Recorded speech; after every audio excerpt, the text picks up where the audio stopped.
Assalamu alaikum wa rahmatullahi wa barakatuh. Without further ado, let's go right in. You said that, and I do agree in physics you do.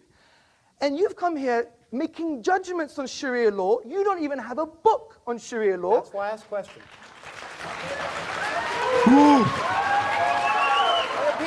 And the point is... Look, I'm sorry, that's why I ask questions. I asked you questions so I could learn. I asked what you thought as someone whose opinions I'm supposed to respect. And I wanted to know, did you think it was wrong? And I wanted to know why. There's no sense why homosexuality is wrong. I wanted to know what common sense tells you that homosexuality is wrong, except some self-proclaimed prophet telling you with no evidence. There's a different point. Okay.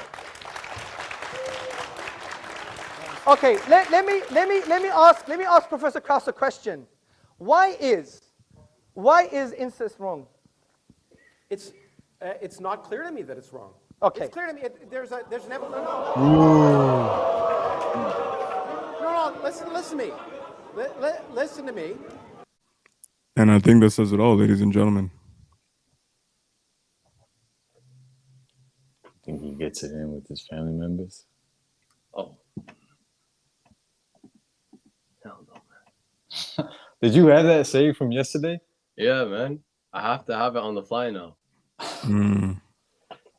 For unprovoked Anghel moments, you know? Exactly. You gotta whip it out whenever.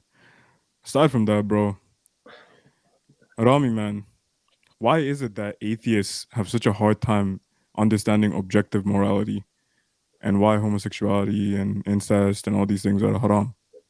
The reason they have a hard time, it's not that they don't understand objective morality, it's that they have no objective morality. Because if you think about what objective means, it means that it's true no matter what. No matter where you go in the universe, no matter what time, it's true. For example, 1 equals 1. Objectively true. That's an objective fact. When it comes to something like morality, you don't really have an objectively true book besides the Quran, for atheists that they turn to and they say, well, it says here that this is right or wrong. They don't have a principle, they don't have a mechanism that's objectively true that will point them and guide them to what is right and what is wrong. Because how do you prove something's right, something's wrong? You would have to use a mechanism like whatever progresses human society. Well, how do you define that? And why is that something that's good? Look at the progression we're going through now and all the societal diseases that are coming out because of that. So they don't, it's not that they don't understand, it's because they don't have it. So now it's something like, it's subjective. It's just as trivial as I like oranges or I like apples to them. I was reading this the other day too, and it's that progressiveness is to imply that the old it's not perfect or that it needs improvement, and that the new that's coming in is superior to the old. Which, I mean, like, come on now, like all the stuff that is progressive and that's like come about that's new it's inferior, actually. Yeah, 100%. Especially our commercials to enlist people in the army. Very inferior. Oh, man. That's a lot of me. This is why people need God. Because the only way to have objective morality is God. Because he's all-knowing, he's all-wise, and he decides what's halal, what's haram. So if you don't have God, you don't have objective morality from God, if you don't have the Quran, if you don't have Islam, this is what it leads you to. This immoral way of living, especially in a place like the West. Where people pedophilia, I shouldn't say that, crop that out. Where people are trying to make, you can keep it. I mean, okay, fair. When people are trying to make what I just said permissible in today's society, this is what it leads to. Bro, keep talking. I'm just quickly looking something up that's relevant. I'll try to share it if I can. All right, that's fair. I mean, I don't really have much else to say, to be completely honest. But think about it from his perspective as an atheist. Someone asks you, is murder wrong? Is incest wrong? And you don't just have to say your opinion. You have to prove it. How do you prove incest is wrong? You can prove that, okay, maybe it's weird to most people, but that doesn't mean that it's wrong. What if, look at Nazi Germany. What was good to them? What was bad to them? We very much disagree with them and their beliefs and their ways and their goals and their objectives and their methods. But all of them together thought it was right. Does that mean that objectively it's right now? No, still subjective. Even if the whole world agreed. So think about it from his perspective. How do you answer a question like that from an atheistic perspective? You can't. Either I don't know, I think it's wrong personally, or I think it's right personally. Unfortunately, he chose the absolute worst answer. All right, That let me makes you airdrop wonder, this to my man. computer. Y'all gotta see this, bro. So, I'm gonna read the article. Bismillah. So it says, the theoretical physicist isn't the first celebrity scientist to be accused of sexual misconduct, but he has the first to face consequences. All right. In April, a theoretical physicist showed up at a conference in California about the search for extraterrestrial life in the universe. In one way, his presence was likely. Lawrence Krauss is a prominent scientist, author of several best selling books, and a prolific lecturer known for his lovely and engaging style. He's not a household name like Neil deGrasse Tyson and Bill Nye, but he starred in a documentary alongside fellow atheist scientist Richard Dawkins, and his lectures on cosmology regularly rack up thousands of views on YouTube. No easy feat for a physicist trying to popularize science. Here's where it gets interesting. In another way, it was surprising. 2 months before the conference, several women had accused Krauss of sexual misconduct, describing behavior that went unchecked for over a decade. By the time Krauss stepped foot on Stanford's campus for the gathering, he had been banned from 3 universities, removed from multiple speaking events, and was under a formal investigation by Arizona State University, his primary affiliation. But Krauss had denied the allegations and refused to withdraw from public life. He chatted with peers. He ate with prestigious scientists. In the conference hall, he sat in front, where there were 2 rows of cloth covered tables for VIPs. He even challenged a NASA engineer after one talk.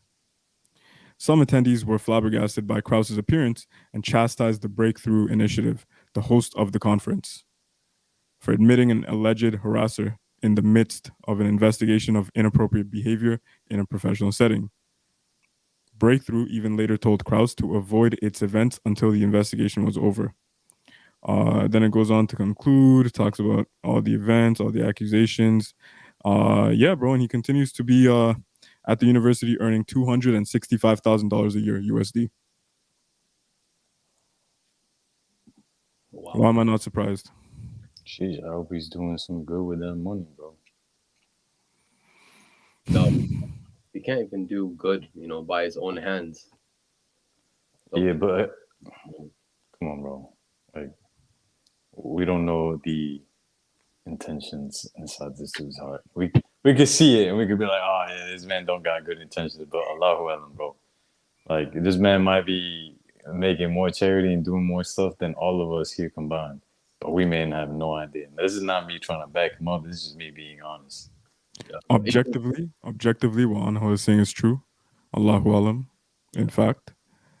But subjectively, I feel like Angel's doing a little bit of virtue signaling for Professor Krauss. No, I'm just playing.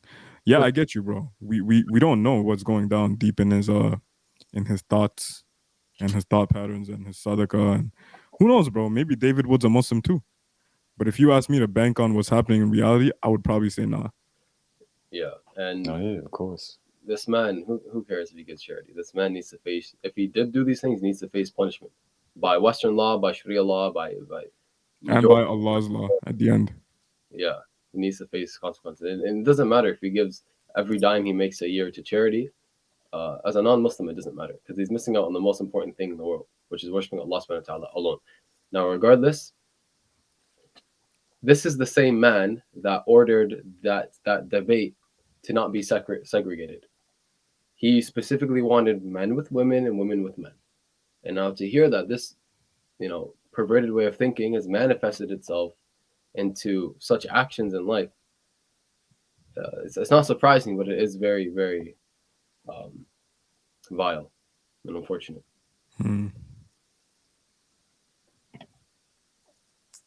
It reminds me of the video that we made with Paul from Blogging Theology, and how he was saying how that with atheists, like their own body is testifying against them, exactly how Allah said. Even though Allah said it would happen on the Day of Judgment, they did the experiment, and it even shows like the body is testifying even now while they are still alive in this reality, in this dimension, in this dunya, and they claim that they don't believe in God. And then they are asked the question like, oh, what if someone were to tell you that God would God's gonna curse you and God's gonna send you to hell or send your loved ones to hell. It's like they had a reaction. Their body reacted the same as a believer.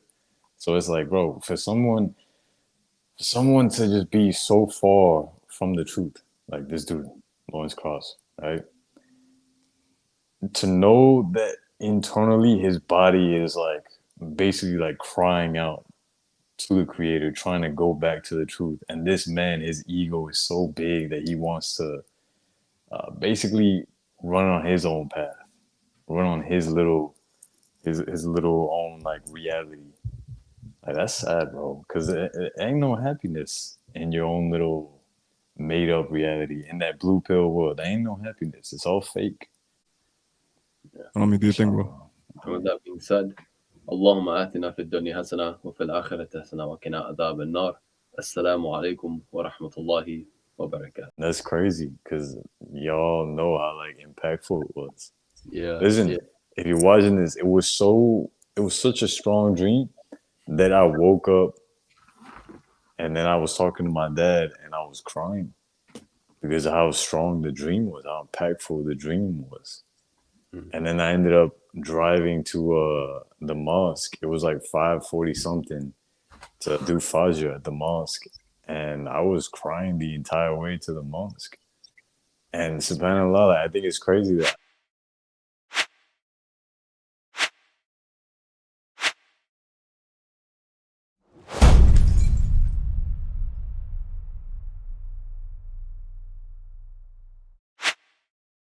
Mm-hmm.